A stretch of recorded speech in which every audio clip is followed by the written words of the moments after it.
आप सभी का बीएससी सेकेंड ईयर की केमिस्ट्री क्लास में स्वागत है। पिछले लेक्चर्स में अपन ने मीरविन पानरा वर्डले अपचयन एमपीवी रिडक्शंस के बारे में पढ़ा था। इस विधि के अंतर्गत अपन चक्रीय जो कीटोन्स के फॉर्मेशंस के बारे में देखा था। नेक्स्ट अपनी विधि है क्लीमेंसन अपचयन। ठीक है, देखते हैं क्या होता है कि एल्डिहाइडो एवं कीटोनों के कार्बोनिल समूह को अपचयित कर मेथिल समूह एथिलीन समूह में परिवर्तित करने के लिए जिंक अमलगम व सांद्र HCl का उपयोग अपचयक के रूप में किया जाता है। इस अपचयन से कार्बोनिल यौगिक अपचयित होकर एल्केन देता है। ठीक है, तो ये क्या हुई, एल्के कार्बोनिल कंपाउंडों से एल्केनों के फॉर्मेशन की मेथड है। इसके अंदर जो कार्बोनिल ग्रुप है वो किस में कन्वर्ट होगा, मेथिलीन ग्रुप के अंदर।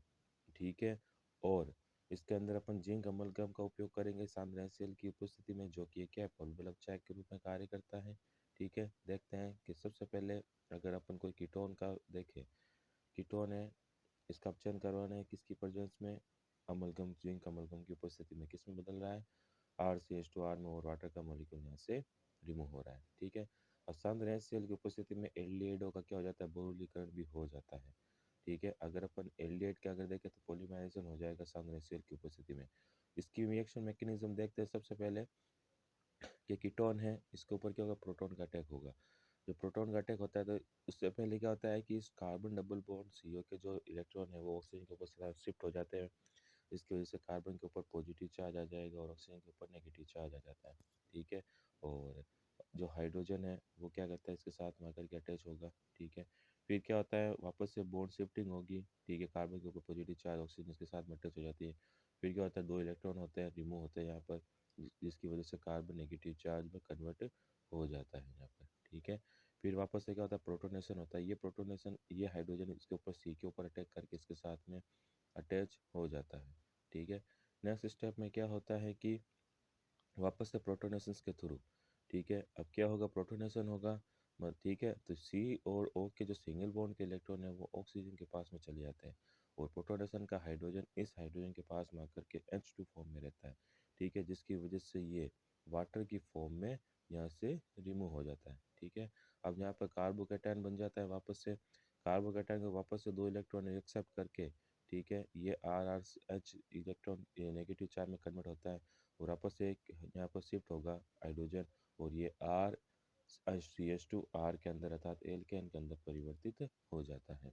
नेक्स्ट अपनी है वोल्फ किस्टनर अपचयन मेथड। ठीक है, इसके अंदर क्या होता है कि एल्डिहाइडो एवं कीटोनों की हाइड्रोजन से अभिक्रिया सोडियम एथोक्साइड की उपस्थिति में विलायक डाइएथिलीन ग्लाइकोल में 180 डिग्री टेम्परेचर पर गर्म करने पर होती है। इस अभिक्रिया में भी कार्बोनिल समूह मेथिलीन समूह में परिवर्तित हो जाता है और एल्केन बनती है। ठीक है, तो क्लीमेंसन अपचयन की तरह वोल्फ किस्टनर अपचयन के अंदर भी क्या होता है, रिडक्शन होता है। कार्बोनिल कंपाउंड जो है मेथिलीन ग्रुप के अंदर परिवर्तित हो जाता है। ठीक है, देखते हैं कि जैसे एसीटोन है, ठीक है, जब इसकी अपन हाइड्रोजन के प्रेजेंस के अंदर NH2 के प्रेजेंस के अंदर अर्थात हाइड्रोजन की प्रेजेंस के अंदर अपन इसकी रिएक्शंस करवाते हैं। ठीक है, अपचयन करवाते हैं सोडियम एथोक्साइड की प्रेजेंस के अंदर। ठीक है, और एथिलीन ग्लाइकोल की प्रेजेंस में 180 डिग्री टेम्परेचर के ऊपर। ठीक है, तो नाइट्रोजन रिमूव होती है, वाटर मॉलिक्यूल बाहर निकलता है, और क्या, एल्केन अर्थात प्रोपेन का फॉर्मेशन होता है। इसी प्रकार अगर अपन इसकी साइक्लिक स्ट्रक्चर की बात करें, ठीक, तो साइक्लोपेंटेनॉन है, ये क्या है, हाइड्रोजन है। ठीक है, सोडियम एथोक्साइड की प्रेजेंस में रिएक्शन करके साइक्लोपेंटेन बनाता है, नाइट्रोजन फिर रिमूव होती है और वाटर का मॉलिक्यूल रिमूव होता है। अगर मैं इसकी रिएक्शन मैकेनिज्म की बात करूँ तो देखिए कि कार्बोनिल कंपाउंड है, हाइड्रोजन का कार्बोनिल कंपाउंड है। ठीक है, यहाँ से क्या होगा कि हाइड्रोजन का जो एक H है, ठीक है, वो H क्या करेगा, H2 अर्थात दो हाइड्रोजन है ये इसके, तो और कार्बोनिल ग्रुप का क्या, ऑक्सीजन, यहाँ से वाटर की फॉर्म में रिमूव होता है। ठीक है, जिसकी वजह से ये कार्बन डायरेक्ट इस नाइट्रोजन के साथ में डबल बॉन्ड के थ्रू अटैच होकर के हाइड्रोजन का फॉर्मेशन करती है। ठीक है, सेकेंड स्टेप में क्या होता है कि ये जो हाइड्रोजन है, ठीक है, हाइड्रोजन की सार से अभिक्रिया होती है। ठीक है, हाइड्रोजन हुआ, अब कोई भी बेस होगा, बेस से अपन ने NH माइनस ने रिमूव किया। ठीक है, वो -H2 यहाँ से रिमूव होगा। ठीक है, अब कैसे होता है, देखिए, ये OH है, ये इस NH2 के एक हाइड्रोजन को लेकर यहाँ से रिमूव हो जाता है वाटर के तौर के ऊपर। ठीक है, और इस N के ऊपर क्या रहता है, नेगेटिव चार्ज आ जाता है। ये जो नेगेटिव चार्ज है ये अब क्या रहता है, अनुनाद के थ्रू रोटेट करता है। ठीक है, ये डबल बॉन्ड यहाँ आता है, जिसकी वजह से ये कार्बन के ऊपर यहाँ पर नेगेटिव चार्ज शिफ्ट हो जाता है और एनायनिक फॉर्म कार्ब एनायन बनता है यहाँ पर। ठीक है, कार्ब एनायन का फॉर्मेशन, कार्ब एनायन का फॉर्मेशन होता है यहाँ पर। ठीक है, ये कार्ब एनायन क्या करता है, वापस से वाटर के साथ में रिएक्शंस करता है।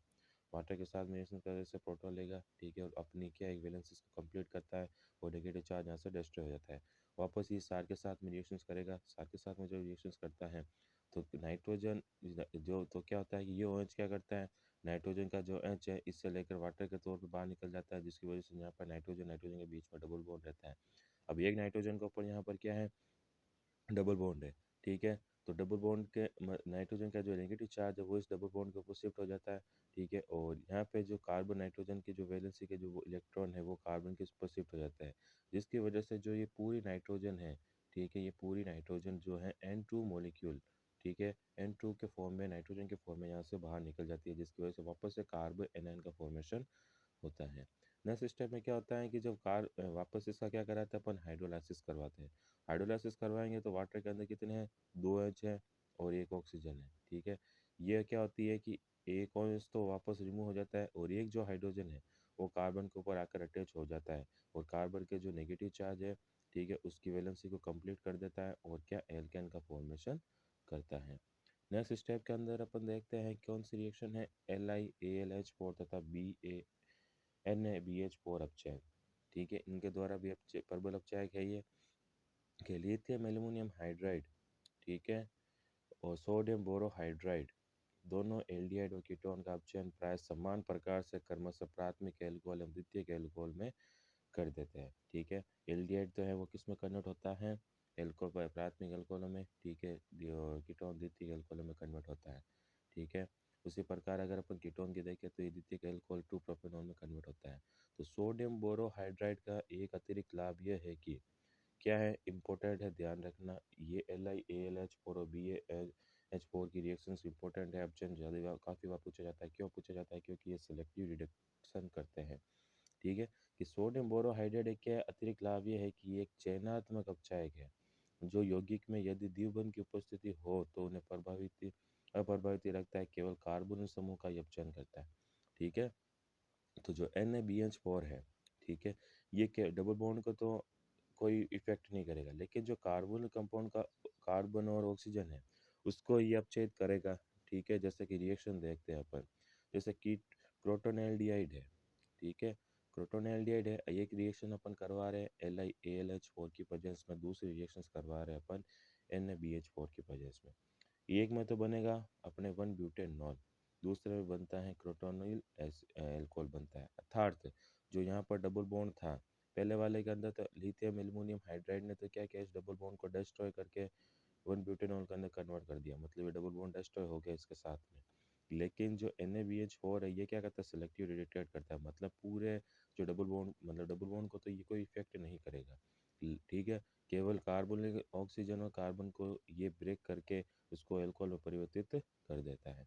अगर मैं इसकी मैकेनिज्म की बात करूँ तो ये क्या होती है, नाभिक संघ अभिक्रिया होती है। ठीक है, इसके अंदर अर्थात क्या होगा, एक न्यूक्लियोफाइल का अटैक होगा। ठीक है, ये कार्बोनिल कंपाउंड है, जब इस डबल बॉन्ड के इलेक्ट्रॉन ऑक्सीजन पे शिफ्ट होते हैं तो कार्बन के ऊपर आ जाता है पॉजिटिव चार्ज, इसके ऊपर आता है नेगेटिव चार्ज। ठीक है, तो जो हाइड्रोजन और LiAlH3 है, यहाँ पर ये तो करेगी अपने पॉजिटिव चार्ज की तरह व्यवहार और हाइड्रोजन करती है नेगेटिव चार्ज। इस वजह से हाइड्रोजन इसके ऊपर अटैच, कार्बन के ऊपर अटैच हो जाता है, बाकी वाली पूरी स्पीसीज ऑक्सीजन के साथ में आकर के अटैच हो जाती है। ठीक है, अब यहाँ पर 3 अणु, ठीक है, 3 मॉलिक्यूल काम में लेंगे इसके कार्बन कंपाउंड के। ठीक है, जो 3 मॉलिक्यूल है ये इसके साथ में अटैच हो जाता है, डाई पॉलीमराइजेशन हो सकता है ठीक है इसका, और AlLiH प्लस है वो वहाँ से रिमूव हो जाता है बाद में जल अपघटित होकर। इस लवण को जल अपघटित कर एल्कोहल प्राप्त कर सकते हैं तथा LiAlH4 के आधिक्य को सावधानी से हटा सकते हैं। इसी के समान क्रियाविधि NaBH4 की भी होगी। ठीक है, NaBH4 भी यहाँ पर साल्ट के तौर पर जुड़ता है, ये साल्ट के तौर पर यहाँ पर अटैच हो सकता है NaBH4। ठीक है, और बाद में जब इसका जल अपघटन कराएंगे तो ये यहाँ से रिमूव हो जाएगा।